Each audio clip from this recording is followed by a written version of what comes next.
మీరు career start చేసినప్పటి నుంచి ఇప్పటి వరకు కెరీర్ స్టార్ట్ చేసినప్పుడు మీ తోటి జర్నీ చేసే ఆర్టిస్టులు ఎంతోమంది ఉంటారు, చాలామంది ఉంటారు కదా. వాళ్ళు అనుకోకుండా ఒకడు సడన్గా షైన్ అయిపోతాడు, సడన్గా స్టార్ అయిపోతాడు, లేకపోతే మీకంటే పెద్ద రేంజ్కి వెళ్ళిపోతాడు, మీరు మాత్రం అక్కడే ఉంటారు. లేదంటే మీరే మిగతా వాళ్ళు అక్కడ ఉండిపోతారు, మీరే షైన్ అయిపోయి ఉంటారు. అలా మీకంటే పైకి వెళ్ళిన ఆర్టిస్టు అలా ఎవరైనా ఉన్నారా? మీ స్థాయి కంటే మిమ్మల్ని అధిగమించి వెళ్ళిన ఆర్టిస్టు ఎవరైనా ఇప్పుడు ఉన్నారా ఇండస్ట్రీ? ప్రకాష్ రాజ్ అంతేనా? ఇద్దరు రవితేజ, ఇద్దరు same journey.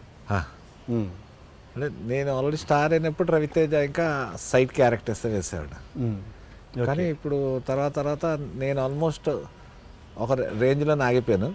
But Raviteja range ఏంటో మీకే తెలుసు, ప్రకాష్ రాజ్ కూడా ఏ రేంజ్కి వెళ్ళిపోయాడో మీకు తెలుసు. ఎలా ఉండేది అప్పుడు ఫ్రెండ్షిప్? ఇప్పుడు కాదు, అప్పుడు ఫ్రెండ్షిప్ అందరూ ఒక బిగినింగ్ డేస్లో ఎలా ఉంటుందో అలాగే ఉండేది. ఒక సిగరెట్ ఉంది అంటే కలిసి షేర్ చేసుకోవడం, సో టీ కొనుక్కోవాలి అంటే అందరూ ఒక బైక్ మీద తిరగడం. నేను రవితేజ అయితే ఇద్దరం కలిసి బైకుల మీద తిరిగేవాళ్ళం. సో కర్ణాటకలో ఉన్నప్పుడు ప్రకాష్ రాజ్ అతను బడ్డింగ్లో ఉండేవాడు, నేను ఆల్మోస్ట్ రైజింగ్లో అయినమాట. సో నాకు ముందు పడింది పోలీస్ స్టోరీ. సో అప్పటికి నేను బాగా రైజ్ అవుతున్న టైంలో వాళ్ళు ఇంకా పికప్ అవుతున్నారు. బట్ నేను ఒక రేంజ్కి వచ్చి అక్కడ స్టాగ్నేట్ అయిపోయిన వాళ్ళు దూసుకుపోయారు. ఇప్పుడు ఎలా ఉంటుంది రిలేషన్ వాళ్ళతో? ఇప్పటికీ అంతే, బట్ ఆ ఫ్లేవర్ మరి లేదు, చనువు ఉండదు. ఆ చనువు లేదు, ఒక డిస్టెన్స్ వచ్చేసింది. నేనే చేసేసుకున్నాను. ఎందుకంటే సో మెనీ రీజన్స్ మీ అందరికీ తెలియనివే ఉంటాయి.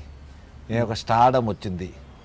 సో అంత పెద్ద ఒక స్టార్డమ్ వచ్చిన తర్వాత నేను దూరం అయిపోవడం బెటర్ అనేసి నాకు ఎందుకు ఇలా దూరం అవుతుంది? మీరది కాదు, చాలా మంది విషయాలు ఇది జరుగుతుంటుంది, రియల్ లైఫ్లో కూడా అలా జరుగుతుంటుంది. ఎందుకంటే మిమ్మల్ని మీరు పాపం వాళ్ళు ఆ తప్పు వాళ్ళ మీద ఎందుకు నెడతారు? మీకు వాళ్ళు తప్పు అని చెప్పలేదు, తప్పు నెట్టడం అదే అంటే మీకు మీరు దూరం అవ్వడం ఎందుకు అంటున్నాను.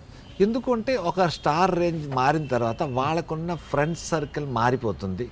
ఆ ఫ్రెండ్ సర్కిల్ ఇవ్వాల్సిన ప్రిఫరెన్స్లు మారిపోతాయి.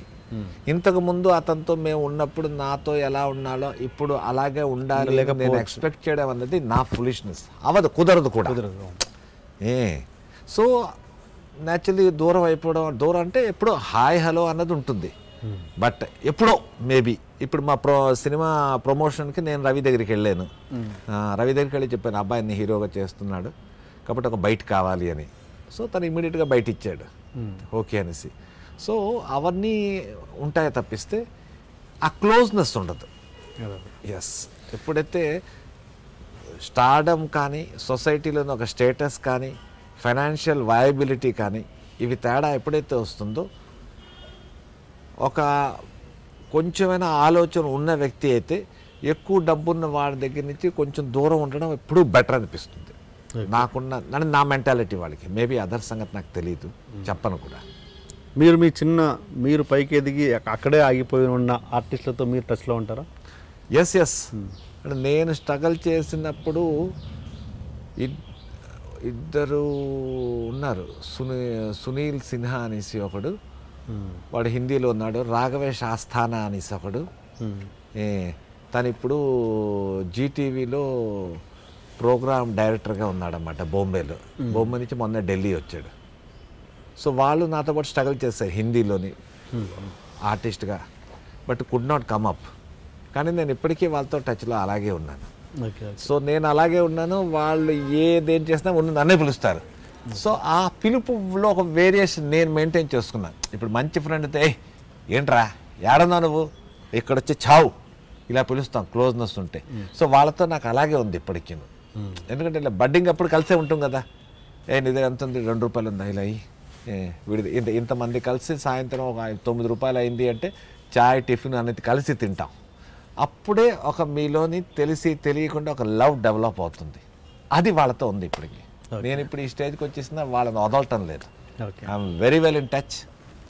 ఇప్పుడు ఈ ప్రకాష్ రాజ్ అండ్ రవితేజ కాకుండా ఇంకెవరన్నా మిమ్మల్ని పేర్లు అవసరం లేదు నాకు, దాటిపోయి మీ దగ్గరే బిల్డప్ ఇచ్చి మిమ్మల్ని మీ ముందు వాళ్ళ షో చూపించిన వాళ్ళు ఉన్నారు ఎవరన్నా?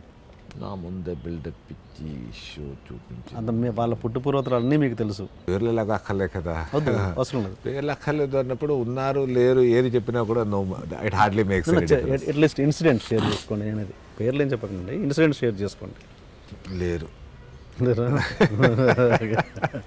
ఓకే, ఉండే ఆ నవ్వులోనే అర్థమైంది ఉందని కదా. ఓకే.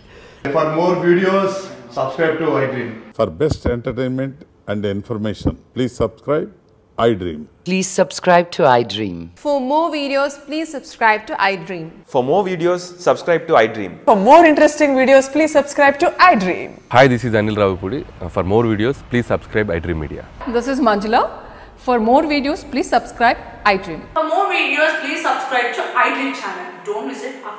అక్కడ ఒక గంట సింబల్ ఉంటుంది, దాన్ని లాగి పట్టుకొని కొట్టండి, మర్చిపోదు. ఓకేనా? Subscribe to iDream.